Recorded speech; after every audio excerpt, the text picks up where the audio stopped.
Olá, sexto ano! Todo mundo em casa, se cuidando e lavando as mãos direitinho? Aqui é o professor Gustavo e eu vou resolver com vocês as atividades do material de complementação escolar de Geografia, tá? Da página 15 até a página 18. Então, logo no início nós temos uma imagem muito interessante, uma paisagem para a gente analisar, onde a gente vê no primeiro plano uma horta, uma plantação, e no segundo plano a gente vê uma paisagem bastante urbana, com bastante prédios. E a gente vai falar um pouquinho sobre a diferença do espaço rural e do espaço urbano um pouquinho mais para frente. Logo na atividade número 1, pergunta-se: na sua opinião, o que significa a ideia de lugar? E depois, cite pelo menos 2 lugares que você costuma frequentar. A ideia de lugar ela tá relacionada, primeiro, práticas cotidianas. O lugar ele tem a ver com o nosso dia a dia, onde a gente se identifica, a gente sente que faz parte, que pertence àquele lugar. Por quê? Porque nós vivemos a nossa história e o nosso dia a dia ali. Outra característica importante do lugar vai ser a limitação, né? A gente não passa a nossa história e o nosso dia a dia no mundo inteiro, ou no Brasil inteiro, ou em todo o estado ou todo o município do Rio de Janeiro. A gente vai ter um espaço um pouco mais reduzido. Bom, cite pelo menos 2 lugares que você costuma frequentar. Bom, vou dar exemplos. Eu costumo frequentar a parte do bairro de Cosmos, que fica entre a estação de trem até a Praça do Redondo, né? Eu trabalho ali perto, então volta e meia eu vou ao mercado, dou uma voltinha por ali, então é um lugar que eu frequento. Outro lugar que eu frequento é o bairro de Bangu, né? Onde eu vou geralmente comprar alguma coisa, onde eu vejo meus amigos, vou ao shopping, por aí vai. 2. Os elementos que são apresentados nas diferentes paisagens que vemos nos dão pistas do que acontece e aconteceu em um determinado lugar. Até aí nada foi perguntado. Aí a gente tem um enunciado, uma explicação que vai ser útil para a gente responder. Tente observar a paisagem onde você mora. Então a gente já tem o primeiro comando. Tentar observar a paisagem de onde você mora. O que mais chama a atenção? Você consegue ver morros com vegetação? Esse é o que chama bastante atenção onde eu moro. Você vê muitos postes, muitos fios, muitas construções. Como são essas construções? Por aí vai, você vai fazer uma boa descrição do que mais chama a atenção na paisagem. Em seguida, nós temos aí uma fotografia do mercado de flores de Nova Friburgo e um trecho da música Romaria. Isso lembra muito pra gente o modo de vida e também as atividades econômicas do espaço rural. Geralmente as atividades do espaço rural são as atividades que nós consideramos primárias, ligadas à agricultura, à pecuária, ao extrativismo, né? E quanto ao modo de vida, a gente tem ali, falando sobre o pó da estrada, sobre o cavalo, sobre a alimentação. Então a gente tem características do espaço rural também, ou agrário, né? Que não tem uma infraestrutura tão complexa quanto o espaço urbano, com vias pavimentadas, linhas de trem, metrô, por aí vai.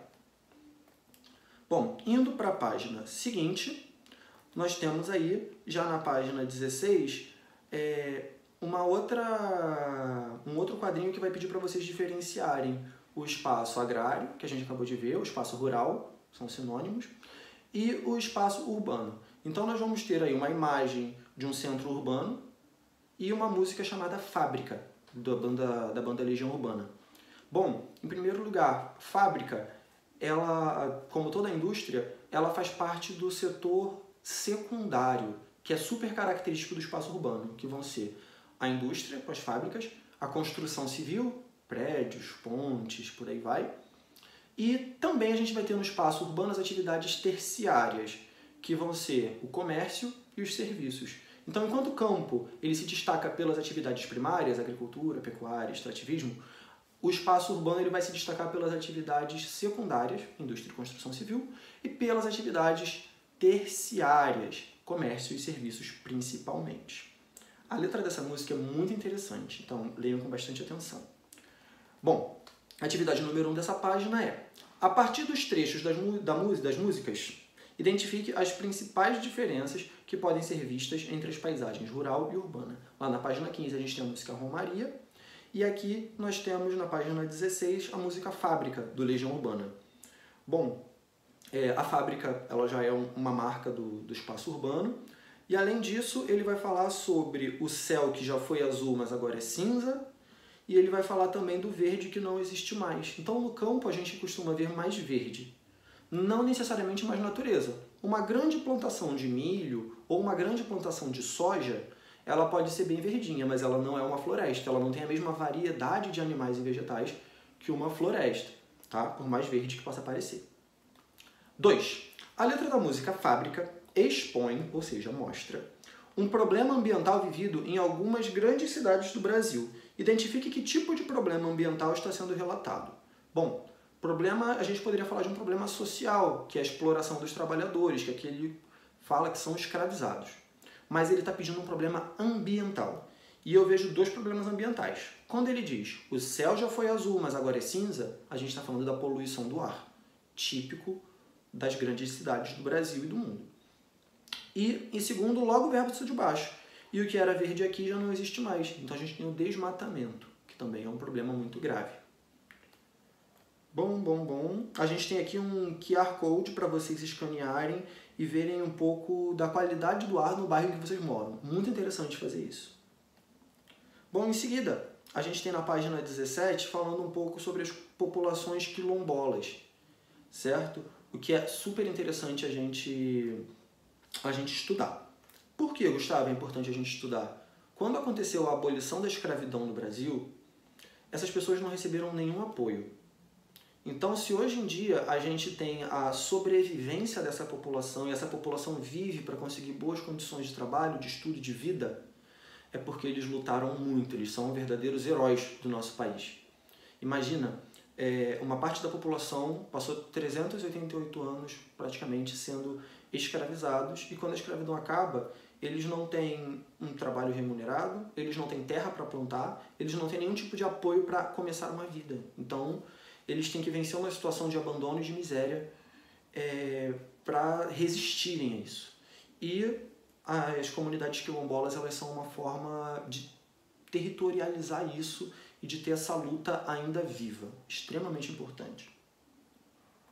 Certo? Então, vamos aos exercícios da página 17. Após a libertação das pessoas escravizadas no Brasil, houve alguma compensação financeira, em dinheiro, ou social, algum tipo de apoio, pelo longo período em que foram exploradas? Não. Lembrando que se a gente contar de 1500, quando os portugueses chegaram aqui, até 2020, os negros eles passaram mais tempo sendo escravizados do que livres. Então, nada mais justo do que alguma forma de compensar essa que foi uma das maiores crueldades da história da humanidade. 2. Faça uma rápida pesquisa na sua família. Pergunte aos mais velhos se conhecem algum antepassado que tenha vivido no período da escravidão no Brasil e se você é descendente de alguém que foi escravizado. Então, alguém que tenha vivido de 1888 para trás, certo? Embora nós ainda tenhamos algumas situações de escravidão acontecendo, infelizmente, no Brasil, que é um crime contra a humanidade. Então, veja se você tem no seu sangue a descendência de alguém que resistiu e que lutou, né? O que faz de você aí ter um pouquinho de sangue de herói. Bom, então nós vamos aqui terminar na página 18. Na página 18 a gente fala sobre um outro grupo de heróis que foi massacrado no nosso país, que são os indígenas. Então a gente tem aí também um gráfico mostrando em qual região a gente mais encontra terras indígenas no Brasil. 1. Explique os motivos que levaram à diminuição das populações indígenas no Brasil desde o período da colonização portuguesa. Assim que os portugueses chegaram, a gente teve um verdadeiro massacre dos indígenas que foram aí dizimados, né? Muitos foram assassinados, tiveram suas terras tomadas pelos portugueses, muitos pegaram doenças que não eram conhecidas porque vieram da Europa, então foi também um genocídio, né?